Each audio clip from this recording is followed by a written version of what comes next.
नमस्ते, मैं डॉक्टर शिप्रा वर्मा, राजकीय महाविद्यालय दूदू। मैं आपको पढ़ा रही थी प्लेटो का शिक्षा का सिद्धांत। प्लेटो के शिक्षा के सिद्धांत में हमने पहले यूनानी पद्धतियाँ पढ़ी कि कौन कौन सी पद्धतियाँ वहाँ पर विद्यमान थी।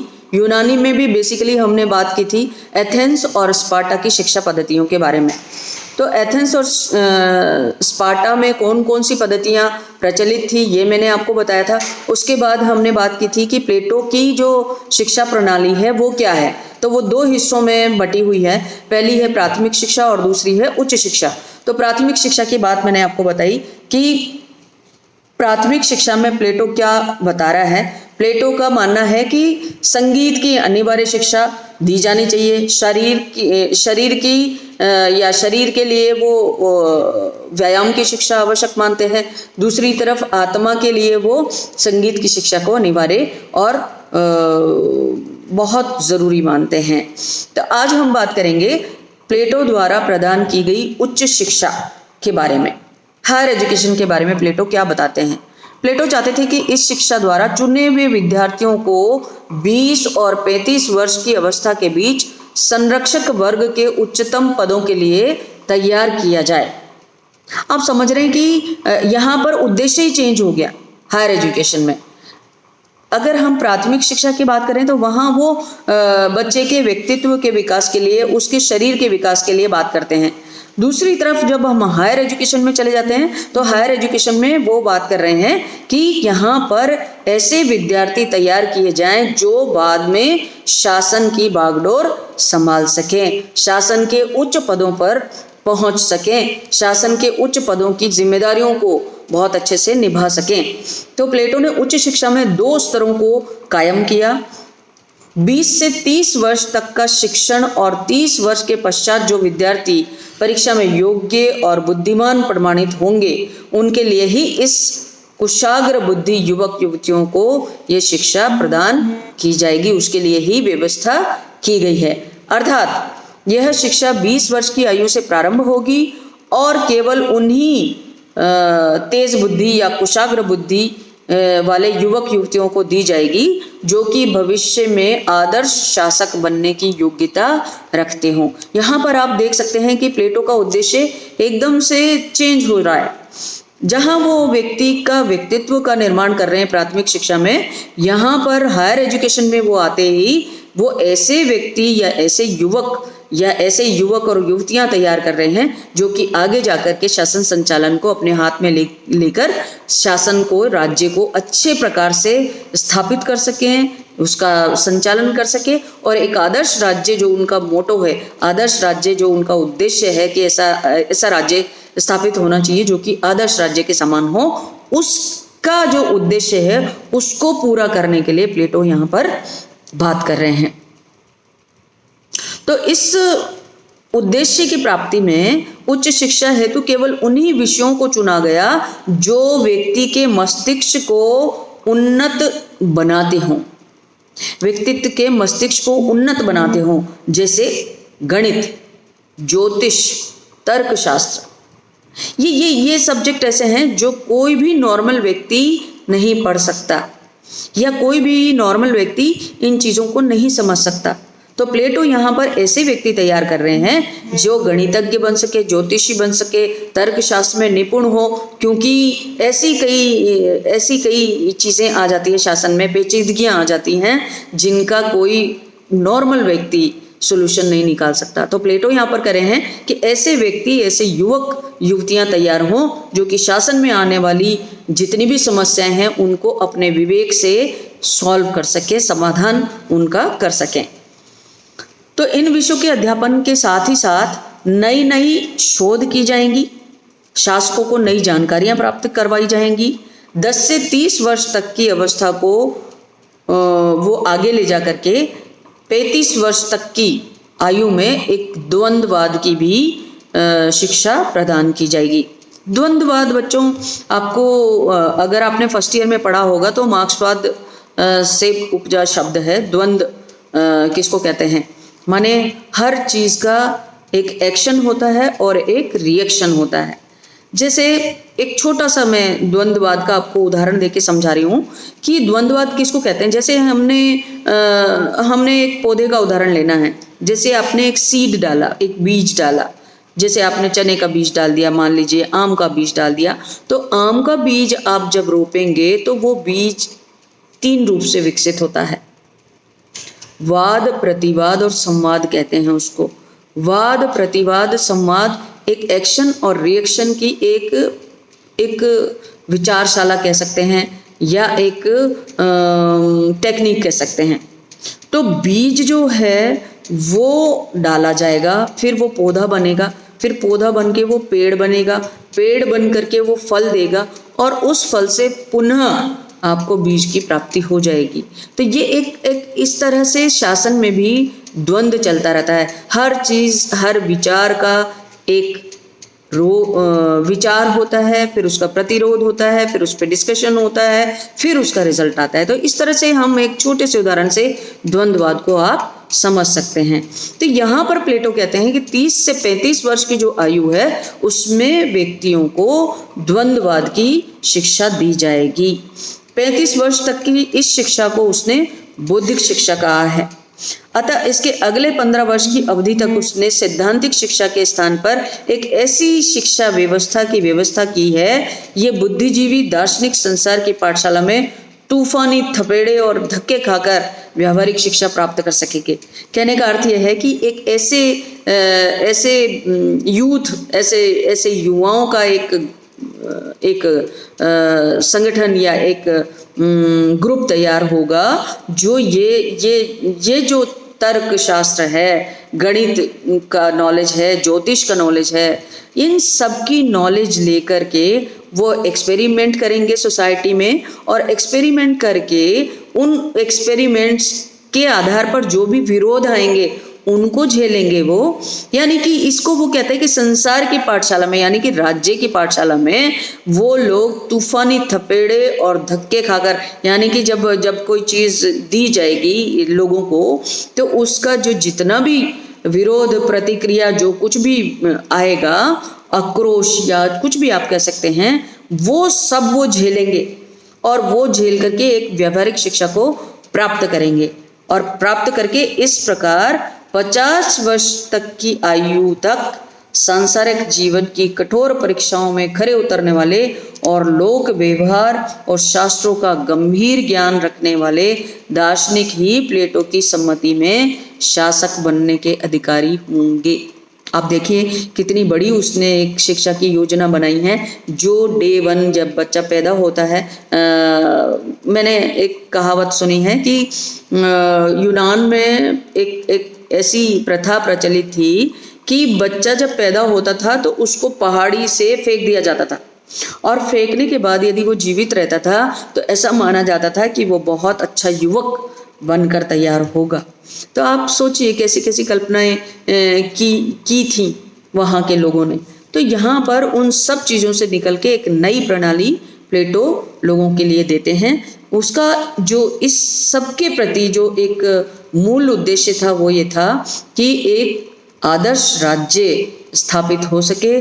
आदर्श राज्य के जो दार्शनिक लोग थे, जो शासक लोग थे, उनमें इतना जज्बा होना चाहिए कि वो शासन में उत्पन्न हो रहे विरोध या प्रतिरोध या आक्रोश या किसी भी तरह की बहस, जो कुछ भी शासन संचालन में व्याधियां आती हैं, रुकावटें आती हैं, उनको वो बहुत अच्छे से झेल सकें।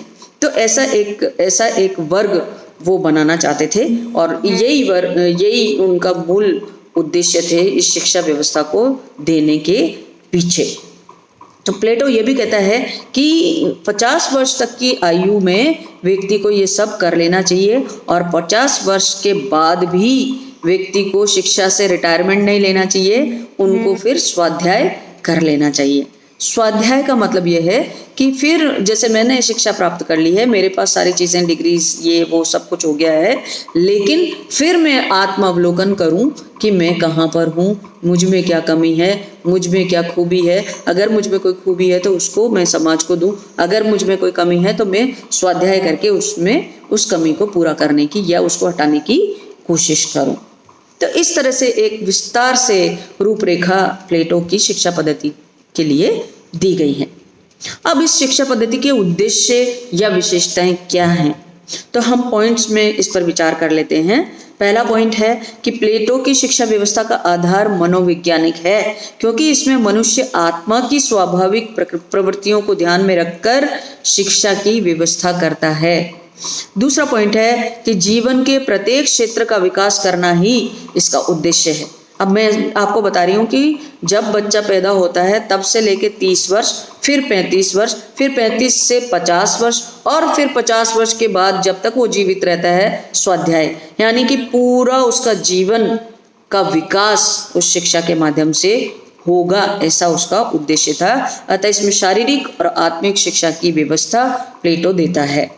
तीसरा पॉइंट जो है कि उसने सैद्धांतिक और व्यावहारिक दोनों प्रकार की शिक्षा पर जोर दिया है। सैद्धांतिक जो मैंने आपको बताई है कि उसको एक से लेके और 30 साल तक उसको लेनी पड़ेगी, फिर 30 से 35 साल तक की लेनी पड़ेगी और फिर उसके बाद में 35 से 50 साल तक की उसको शिक्षा प्राप्त करनी होगी। तो जहाँ वो सिद्धांतिक शिक्षा की बात करता है, व्यावहारिक मैंने आपको बताया कि वो तर्कशास्त्र और अपने बुद्धि के द्वंद्व से वो सारी जो सोसाइटी में जितनी भी प्रॉब्लम्स आती हैं उनको फेस करेगा और फेस करके उनके सॉल्यूशंस देगा। तो यहाँ पर एक ये व्यवहारिक शिक्षा पद्धति भी हमें दिखाई देती है। चौथा पॉइंट है कि उसने स्त्रियों और पुरुषों के लिए समान शिक्षा व्यवस्था की बात की है। तो यहाँ पर ऐसा नहीं है कि प्राचीन, जैसे अगर हम देखें हम भारत की बात करें तो प्राचीन काल में जितना भी आप रूट में जाएंगे तो ऐसा लगेगा आपको कि स्त्रियों को शिक्षा का अधिकार बहुत बाद में प्राप्त होता है। बहुत पहले अगर स्टार्टिंग से हम देखेंगे तो नहीं था, बाद में गार्गी, मैत्रेयी, ये सब लोग आए, बाद में शिक्षा प्राप्त की। लेकिन जनरल सोसाइटी के यहाँ अगर हम बात करें तो स्त्रियों को शिक्षा प्राप्त करने का अधिकार बहुत बाद में जाकर दिया गया है। लेकिन प्लेटो स्टार्टिंग से ही स्त्रियों की शिक्षा की बात करते हैं। तो यहाँ पर कोई भेदभाव नहीं है कि युवकों को दी जाएगी, युवतियों को नहीं दी जाएगी। यहाँ पर पुरुष और स्त्री दोनों समान रूप से शिक्षा प्राप्त करने के अधिकारी होंगे। पांचवा पॉइंट है कि शिक्षा के माध्यम से वह आदर्श शासक का भी निर्माण करना चाहता है। मैंने आपको बताया कि जो विवेक और बुद्धि और जो कुशाग्र बुद्धि वाले लोग होंगे, जो तैयार होंगे सोसाइटी में, वो जाकर के शासन का निर्माण करेंगे या शासन करेंगे। तो यहाँ पर हम ऐसे कह सकते हैं कि शिक्षा के माध्यम से वह आदर्श शासकों का निर्माण भी करना चाह रहे हैं। छठा पॉइंट है कि शिक्षा के माध्यम से वह व्यक्ति राज्य संघर्ष को समाप्त करना चाहता था। व्यक्ति और राज्य के मध्य जो संघर्ष होता है उसको समाप्त करना चाहता था, ताकि दोनों के उद्देश्यों में एक समानता, एक समरसता स्थापित हो सके। शिक्षा के माध्यम से व्यक्ति राज्य में उत्पन्न हो रहे जितने भी आप देखिए, कभी भी जैसे मार्क्स की अगर आप थियरी पढ़ेंगे या आपने फर्स्ट ईयर में पढ़ी होगी तो आपको ये पता लगेगा कि मार्क्स सोसाइटी में दो तरह के वर्ग बताता है। एक है शासक वर्ग और दूसरा है शासित वर्ग। और उसका ये मानना है कि ये सोसाइटी के जो दो वर्ग हैं ये हमेशा एक दूसरे के विरोध में काम करते हैं। शासक वर्ग जो है वो श्रमिक वर्ग या मजदूर वर्ग या शासित वर्ग जो है उनको हमेशा उपेक्षित करता रहता है। उपेक्षित करने की वजह से जो श्रमिक वर्ग है, जो लेबर क्लास है, उसमें एक विरोध की, आक्रोश की भावना उत्पन्न होती रहती है। और फिर वो बताता है कि एक स्टेज ऐसी आ जाती है जहाँ पर क्रांति जैसी संभावनाओं को मूर्त रूप दे दिया जाता है, क्रांति हो जाती है और वहां पर फिर सर्वहारा वर्ग का शासन तंत्र स्थापित होता है। तो यहाँ हम कह रहे हैं कि प्लेटो जो शिक्षा पद्धति दे रहे हैं, प्लेटो यहाँ पर राज्य और व्यक्ति में जो संघर्ष होता है उसको मिटाना चाहते हैं। एक ऐसी शासन व्यवस्था लाना चाहते हैं जिसमें व्यक्ति और राज्य में एक समरसता स्थापित हो सके। छठा पॉइंट है कि शिक्षा के माध्यम से वह व्यक्ति और राज्य के संघर्ष को खत्म करना चाहते हैं ताकि दोनों के उद्देश्यों में समरसता स्थापित हो सके। सातवां पॉइंट है कि जहां वह संरक्षकों के लिए विशेष चिंतित है, वह उत्पादक वर्ग की शिक्षा के लिए भी कोई व्यवस्था नहीं करता। ये एक इनका वीक पॉइंट भी कहा जा सकता है और यह इसकी विशेषता भी कही जा सकती है। आठवां पॉइंट है कि वह स्पार्टा की तरह नियंत्रित शिक्षा में विश्वास करता है। वो ये कहता है कि शिक्षा को नियंत्रित होना चाहिए। नियंत्रित किससे नियंत्रित होगी? राज्य से नियंत्रित होगी। इसी संदर्भ में वह साहित्य को भी नियंत्रित करना चाहता है। व्यक्ति अपनी मर्जी से कुछ भी नहीं पढ़ सकता कि भी उसकी इच्छा हुई कि ये पढ़ लें, उसकी इच्छा हुई कि वो पढ़ लें, वो हर चीज की शिक्षा प्राप्त नहीं कर सकता। वो गाइडेड होगी। गाइडेड का मतलब यह है कि राज्य द्वारा प्रदान की जाएगी। राज्य ये बताएगा कि व्यक्ति को कौन कौन सी शिक्षा लेने का अधिकार है और कौन कौन सी शिक्षा लेने का अधिकार नहीं है। तो यहाँ स्पष्ट रूप से एक डिमार्केशन देखा जा सकता है कि कौन तो शिक्षा प्राप्त करेगा और कौन शिक्षा प्राप्त नहीं करेगा, यानी कि वो नियंत्रित शासन व्यवस्था बताता है। 9वां पॉइंट है कि वह शिक्षा का काफी उपयोगी और वैज्ञानिक विभाजन भी स्वीकार करता है। ये हम जानते हैं, जैसे संगीत की भी शिक्षा दे रहा है, साहित्य की भी शिक्षा दे रहा है, सैनिक शिक्षा भी दे रहा है, तो वो बहुत उपयोगी और वैज्ञानिक भी स्वीकार की जाती है। जैसे म्यूजिक के बारे में वो कहता है कि म्यूजिक से व्यक्ति की आत्मा को शुद्ध किया जा सकता है। म्यूजिक एक बहुत बड़ा रोल निभाता है समाज में, समाज की हीलिंग के लिए, ऐसा भी वो मानता है।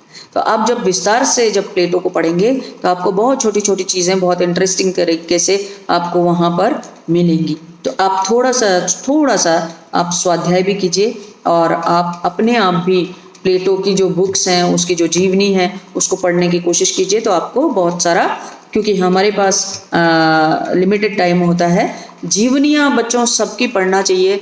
बहुत इंटरेस्टिंग चीज़ें होती है। एक व्यक्ति पता नहीं कितनी कितनी चीज़ों से निकल करके उस मुकाम पे आता है जो वो प्राप्त करता है। उसके पीछे बहुत सारा एक उसका संघर्ष भी होता है, बहुत सारा एक उसका अनुभव भी होता है। तो जब हम किताबें पढ़ते हैं तो हमें उन अनुभवों से रूबरू होने का मौका मिलता है। आपको बहुत सारी चीज़ें उनसे प्रेरणा भी मिलेगी, आपको बहुत सारी चीज़ें उनसे सीखने को मिलेंगी। तो बच्चों ज़रूर आपको पढ़ने की एक हैबिट डालना चाहिए। अब जो ये प्लेटो ने शिक्षा की व्यवस्था दी है, उसकी किस आधार पे हम आलोचना करते हैं, क्या है जिसकी वजह से उसकी प्लेटो की शिक्षा पद्धति की आलोचना की गई है। तो इसको भी हम पॉइंट्स में देख लेते हैं। पहला पॉइंट है कि उसकी सबसे बड़ी आलोचना की जाती है कि वह सभी वर्गों के लिए शिक्षा की समान व्यवस्था नहीं करता, क्योंकि वो केवल अच्छे शासकों से ही किसी देश का कल्याण संभव है, ऐसा मानता है, जबकि ऐसा नहीं है।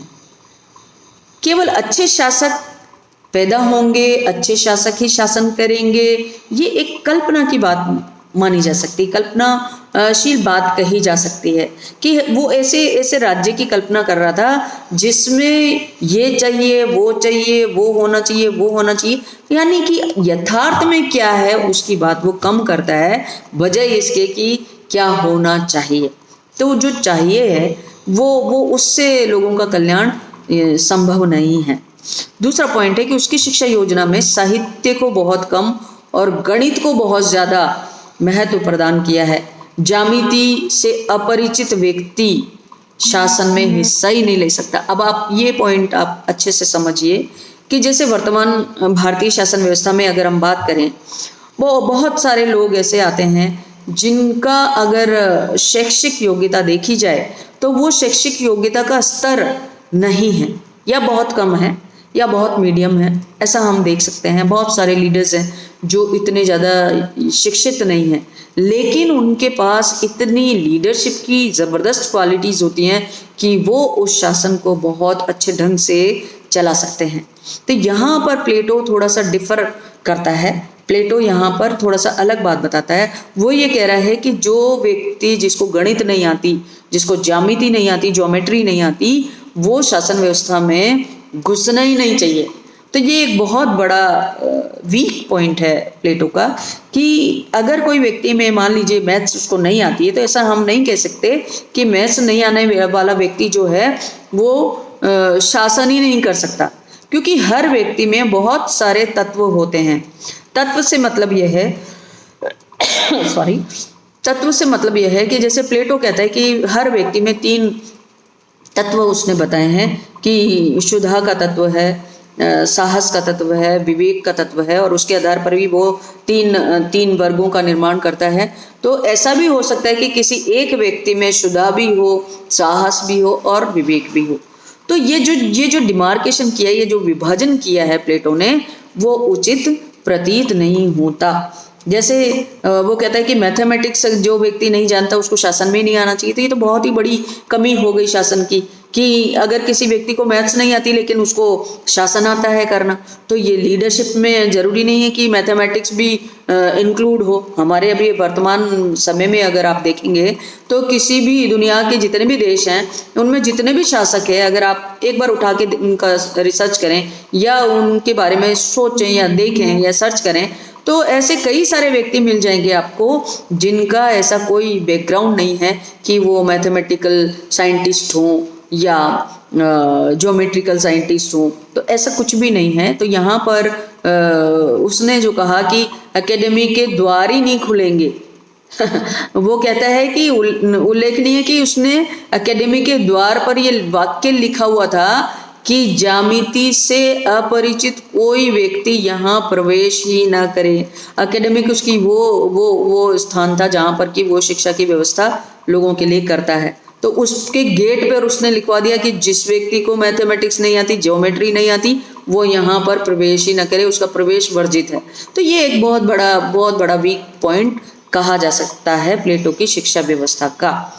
तो तीसरा पॉइंट है, प्लेटो द्वारा प्रस्तुत शिक्षा क्रम काफी लंबा और खर्चीला है। अब लंबा देखिए आप, स्टार्टिंग से जब बच्चा की बर्थ होती है वहां से लेकर के वो 50 वर्ष तक की आयु को शिक्षा प्रदान करना चाहता है। व्यक्ति अगर शिक्षित ही होता रहेगा तो बाकी काम कब करेगा वो?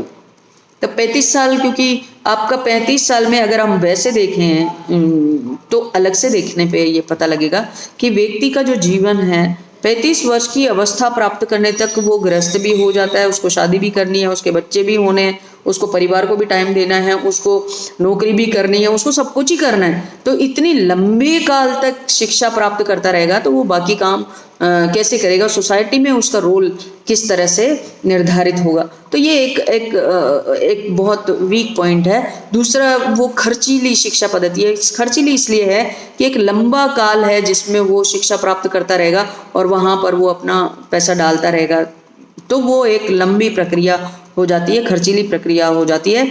क्योंकि व्यवहार में इस तरह की शिक्षा प्रतिभा संपन्न नहीं बल्कि धनी व्यक्ति ही प्राप्त कर पाएंगे। जिनके पास पैसा होगा वो पढ़ लेंगे, जिनके पास पैसा नहीं होगा वो जा ही नहीं पाएंगे, क्योंकि वो जो शिक्षा व्यवस्था की जो खर्चे हैं वो बर्दाश्त ही नहीं कर पाएंगे। तो ऐसा व्यक्ति जिसके पास, जो गरीब है, जिसके पास पैसा नहीं है, तो वो शिक्षा को प्राप्त ही नहीं कर सकेगा। इसका मतलब ये है कि वो फ्यूचर में कभी भी शासन संचालन में आएगा ही नहीं।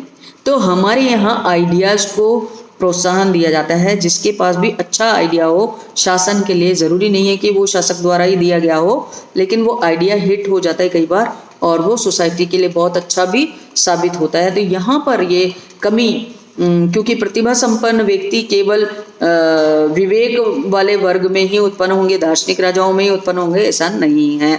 कोई भी, जैसे अगर हम भारतीय संदर्भ में देखें, भीमराव अंबेडकर का हम नाम सुनते हैं, अगर उनमें प्रतिभा थी तभी तो उन्होंने इतना सब कुछ किया और संविधान जैसी चीज़ उन्होंने दी। तो अगर ऐसा होता कि धनिक व्यक्ति ही शिक्षा प्राप्त करता तो ऐसे व्यक्ति उत्पन्न ही नहीं होते समाज में। तो यहाँ पर ये एक छोटा सा मैंने आपको उदाहरण दिया है, ये एक प्लेटो की शिक्षा व्यवस्था की कमी मानी जा सकती है। चौथा पॉइंट है कि प्लेटो की शिक्षा द्वारा राज्य के हितों के सम्मुख व्यक्तिक विकास का बलिदान कर दिया गया है। यानी कि कहने का मतलब यह है कि प्लेटो जो शिक्षा व्यवस्था दे रहे हैं उसमें सिर्फ और सिर्फ शासन पर ही ध्यान दिया गया है। व्यक्ति के व्यक्तित्व का सर्वांगीण विकास कैसे होगा उस पर वो चर्चा नहीं करते हैं। तो यहाँ ये पक्ष थोड़ा सा उपेक्षित सा रह गया कि व्यक्ति का सर्वांगीण विकास, उसका बेस्ट हमें तैयार करना चाहिए। व्यक्ति का जो लेवल है उसको बहुत नीचे से ला करके यहाँ पर शिक्षा व्यवस्था से स्थापित किया जा सकता है। तो शिक्षा व्यवस्था जो प्लेटो की है उसमें काफ़ी सारी कमियां भी है लेकिन बहुत सारी खूबियां भी है। तो जब हम किसी सिद्धांत को या किसी भी व्यक्ति को पढ़ते हैं तो हमें न केवल उसकी अच्छाइयाँ बल्कि उसकी बुराइयाँ और दोनों का बैलेंस देखना चाहिए कि हमारी सोसाइटी के लिए कौन सी चीज़ फ्रूटफुल हो सकती है उसको हम अपनाएं और कौन सी चीज़ अच्छी साबित नहीं होती तो उसको हम डिनाई करते चले जाएं। तो ये प्लेटो की शिक्षा व्यवस्था थी। Thank you.